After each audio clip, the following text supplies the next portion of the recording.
वैसे सुरेंद्र जी, आज आप एक बड़ा फेमस गाना है, तुम इतना जो मुस्कुरा रहे हो, क्या गम है जिसको छुपा रहे हो, आज आपकी मुस्कुराहट शानदार है बिल्कुल। जी सर गम नहीं छुपा रहे हैं हम, गम आपका गम बता रहे हैं। अच्छा, अभी उस पर भी हम बता देते, कोई शेर याद आ जाएगा।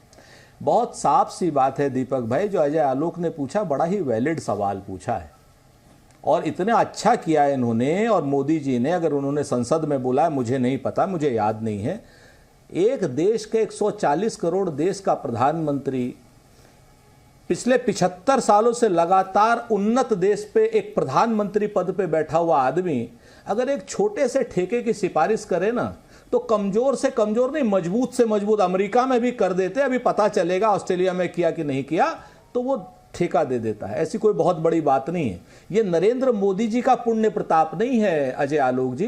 ये 1947 से लेकर के आज तक जो भारत ने विभिन्न प्रधानमंत्रियों के नेतृत्व में तरक्की करी ना, जो 140 करोड़ का ये देश बना, वैश्विक ताकत बना, ये उसका नतीजा है कि श्रीलंका जैसे देश को उन्होंने सिफारिश कर दी। उन्होंने भी कहा यार इतने बड़े देश का प्रधानमंत्री एक सिफारिश कर रहा है, पता नहीं क्या करके कर रहा है, इसको दे दो, किसी परेशानी में होगा। आप, यही बात बांग्लादेश के लिए है और यही बात श्रीलंका के लिए है।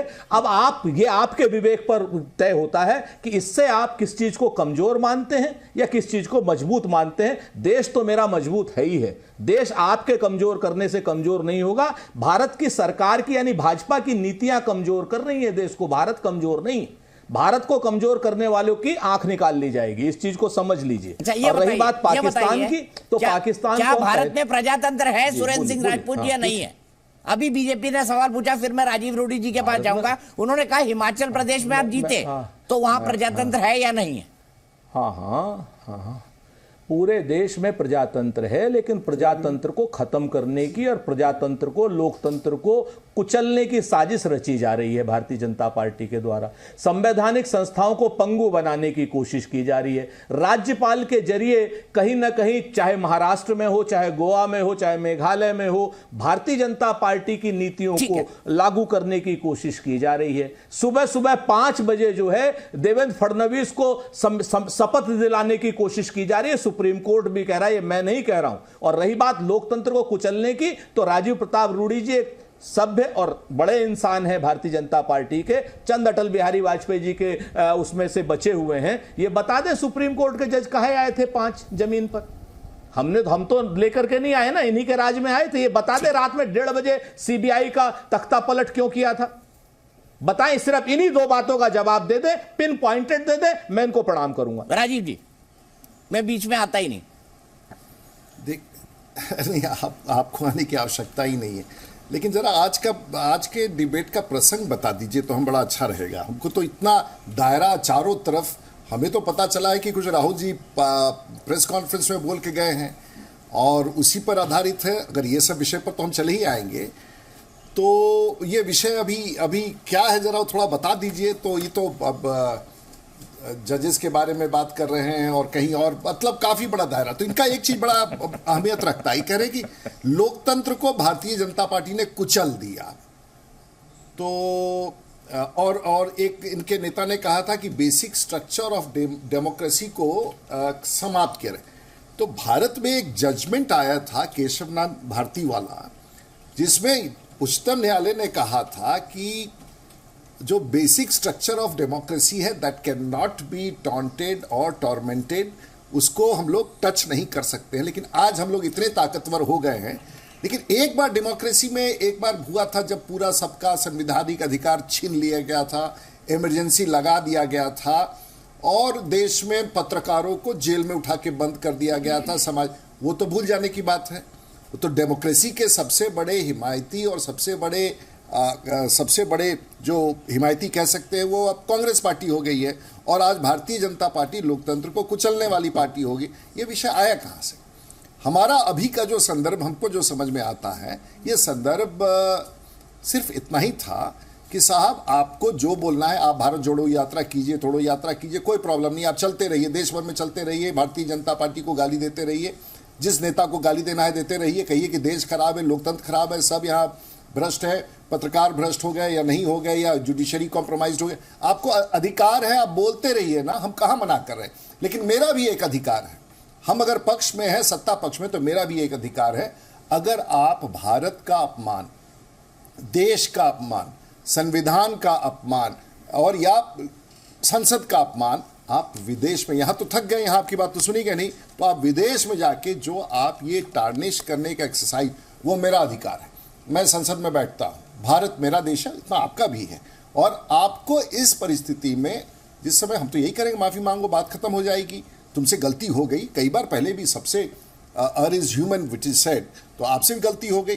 अब आप पूरा लोकतंत्र के बारे में जब आप बात करें तो आप 1975 और 77 की याद कर लें और क्या हुआ था देश में। और आज आपने जब, यहां तक कि मुझे याद आता है कि श्रीमती गांधी भी एक बार गई थी, मोरारजी देसाई उस समय प्रधानमंत्री थी, देश में कुछ हुआ, उस समय भी अपने घर परिवार के उस चीज से भी तो सीखे, उन्होंने कहा कि नहीं ये हमारा आंतरिक मामला है।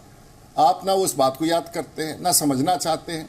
और आज कोई और विषय नहीं है, हम सिर्फ कह रहे हैं कि मेरा अधिकार है आपसे माफी मांगने का, क्योंकि मैं लोकतंत्र का हिमायती हूं, मेरा ये देश है, हमारे देश के लोगों का देश है, 1400 मिलियन का देश है, मैं इसे प्रोटेक्ट करूंगा। और अगर मैं माफी मांग रहा हूं तो आप कह रहे हैं कि पार्लियामेंट में किसने मना किया भाई आपको बोलने से? आपको जो मन में आता है बोलते हैं, फिर आप कह देते हैं कि जब आपकी बात किसी को जस्ती नहीं है तो आप कह देते हैं कि माइक बंद कर देते हैं। भाई आपका माइक क्यों बंद करेगा भाई कोई? लेकिन ये सब कह करके आप इतना अपने आप को अविश्वसनीय बना लिए हैं, ठीक है, कि इस लोकतंत्र में ना तो पत्रकार आपकी बात मानने के लिए तैयार है, ना कोई जनता मानने के लिए तैयार है, ना आपके अपने लोग, आपके पार्टी के लोग मानने के लिए तैयार हैं। तो फिर आप हमें क्यों कुछ कहना चाहते हैं? ठीक है, सीधा सुरेंद्र सिंह जी बताइए, क्या कोई बात मानने को तैयार? उनका कह रहे हैं कोई आपकी बात नहीं मान रहा है, खुद पार्टी के लोग बात नहीं मान पा रहे हैं आपकी। राजीव प्रताप रूडी जी को इतना विचलित मैंने कभी नहीं देखा आज से पहले। रीजन क्या है कि इनका दिल और दिमाग दोनों अलग अलग तरीके का, इनके बयानों तक में विरोधाभास है। ये सारी चीज को इमरजेंसी की गलती से ढकना चाहते हैं। इमरजेंसी को शिखंडी मत बनाइए राजीव प्रताप रूडी जी। आज की डेट में आइए पिन पॉइंटेड बात करते हैं कि लोकतंत्र कहां कहां से खतरे में है। तो मैंने 2 पॉइंट आपसे पूछने की कोशिश की थी, दोनों की जगह पर आपने 10 मिनट का अपना एक लंबा चौड़ा भाषण, जैसे आप किसी समय अपनी बिहार की कंस्टिट्यूएंसी में जहां से आप जीतते हैं वहां खड़े हैं, उस तरीके से आपने दिया, आपका विशेषाधिकार है। लेकिन आप मुझे यह तो बताइए कि लोकतंत्र में 5 जज सुप्रीम कोर्ट के इमरजेंसी में भी नीचे नहीं आए थे जनता की अदालत में।